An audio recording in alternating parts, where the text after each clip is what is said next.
नमस्कार समस्त जिज्ञासु ओडिया भाई भौणी मानू आम स्कूल पाठ कार्यक्रम तरफ स्वागत। आज आम आलोचना करवा सजीव बा लिविंग ऑर्गेनिज्म मान विषय।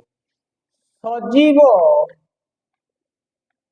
बा लिविंग ऑर्गेनिज्म बोली जो मान को आम कही था लिविंग ऑर्गेनिज्म।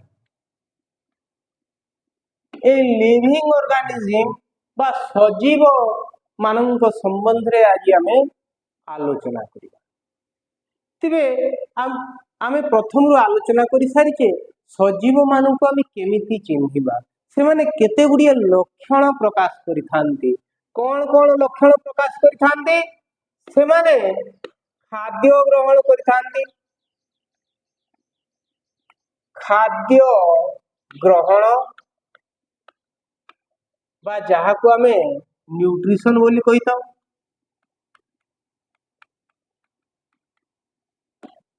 खाद्य ग्रहण करिथांती, श्वासक्रिया करिथांती,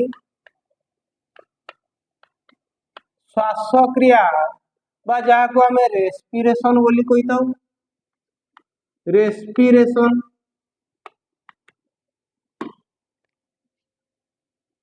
वंश वृद्धि, वंश वृद्धि बा जहा को आम प्रजनन बोली मध्य कहिता बा प्रजनन बा जहा को आम रिप्रोडक्शन बोली कहिता। रिप्रोडक्शन रिप्रोडक्शन बा प्रजनन बा वंश वृद्धि बोली कहिता। चलन बा गतिशील हवा,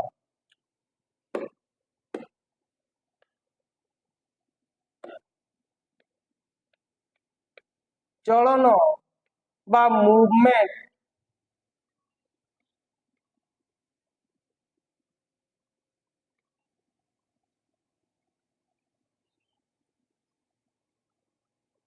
शरीर वृद्धि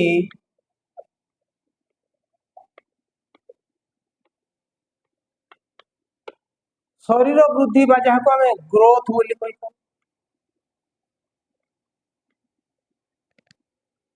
प्रतिक्रिया प्रकाश करिबा, प्रतिक्रिया प्रकाश करिबा बा जहा को आम रिएक्शन बोली कहिता। एभली लक्षण गुड़िक बा गुण गुड़िक बा एभली कार्य गुड़िक संपादन करने को जीव शरीर में अनेक अंग संस्थान रही है। अंग संस्थान रही है,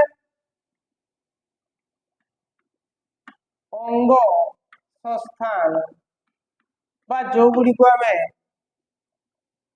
ऑर्गन सिस्टम बोली कहिता। ऑर्गन सिस्टम ऑर्गेनिज्म ऑर्गेनिज्म अनेक गुड़िया ऑर्गन सिस्टम द्वारा तैयारी है। पुणी मनीष चिंता कला ये ऑर्गन सिस्टम भितर अनेक प्रकार काम करिबा पई अलगा अलगा प्रकार अंग बा ऑर्गन रही है। ये ऑर्गन सिस्टम भितर अनेक गुड़िया ऑर्गन बा अंग रही है। अंग बा ऑर्गन रही है।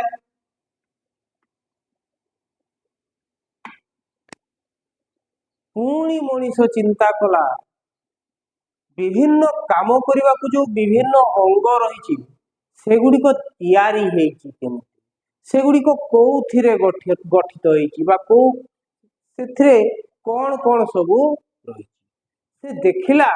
ये अंग गुड़िक अनेक प्रकार टिश्यू द्वारा तैयारी होता है बा टिश्यू तंत्र द्वारा तैयारी होता है।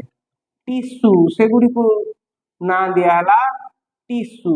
ये टिश्यू कौन?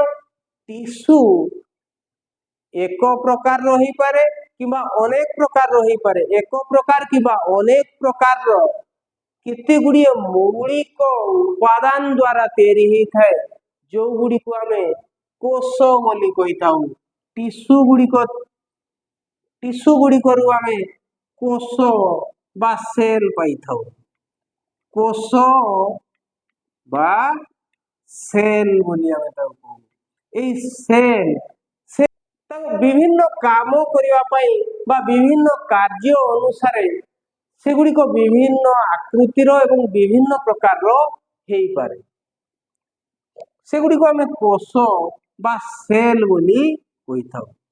ଯୋଉ ସେଲ୍ ଦ୍ୱାରା ଗୋଟିଏ ସମ୍ପୂର୍ଣ୍ଣ ଜୀବ ସୃଷ୍ଟି ହେବାରେ ବା ତିଆରି ହେବାରେ ସହାୟକ ହୁଏ। এই କାରଣରୁ କୋଷକୁ ଜୀବର ମୌଳିକ ଗାଠନିକ ଏବଂ କାର୍ଯ୍ୟାତ୍ମକ ଏକକ ବୋଲି କୁହାଯାଏ ବା ଇଂରାଜୀରେ ତାକୁ ଆମେ କହୁ ଜୀବ ଶରୀରର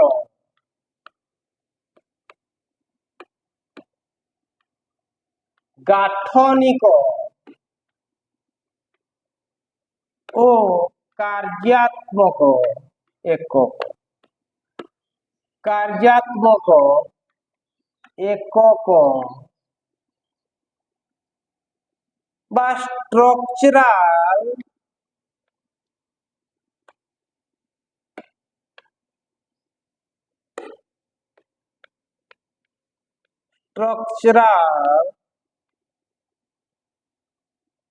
and functional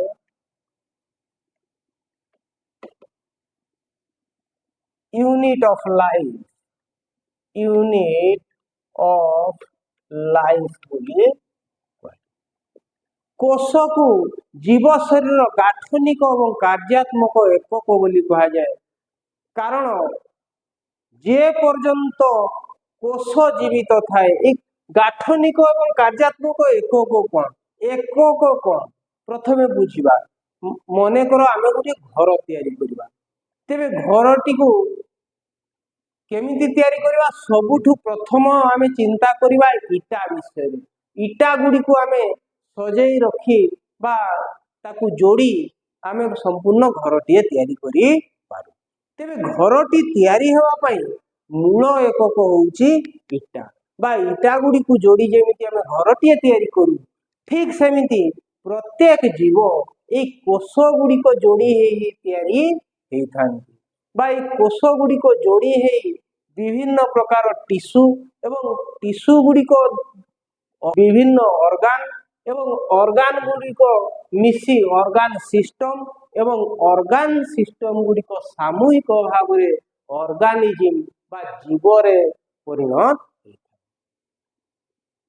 ତେବେ କୋଷ এইଭଳି ଭାବରେ ଜୀବରେ ପରିଣତ ହୋଇଥାଏ ବା ଜୀବର କୋଷ ହେଉଛି ଗୋଟିଏ ମୌଳିକ ଏକକ। ଯେ ପର୍ଯ୍ୟନ୍ତ କୋଷ ଜୀବିତ ରହିଥିବେ ସେ ପର୍ଯ୍ୟନ୍ତ ଜୀବ ମଧ୍ୟ ଜୀବିତ ଥିବ।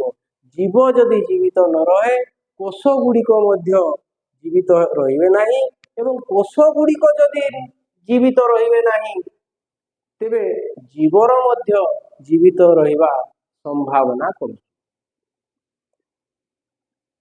ତେଣୁ এই কোষ ଗୁଡ଼ିକୁ ଆମେ structural and functional unit of life